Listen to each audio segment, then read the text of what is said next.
بسم الله الرحمن الرحيم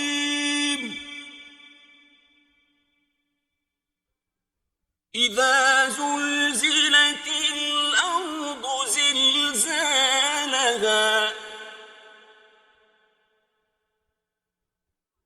وأخرجت الأرض أثقالها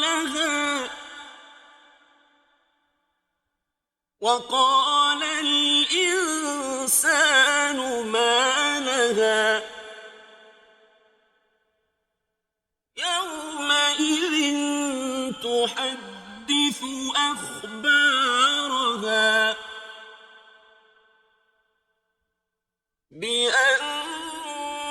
ربك أوحى لها يومئذ يصدر الناس أشتاتا ليروا أعمالهم فمن يعمل مثقال ذرة خيرا يره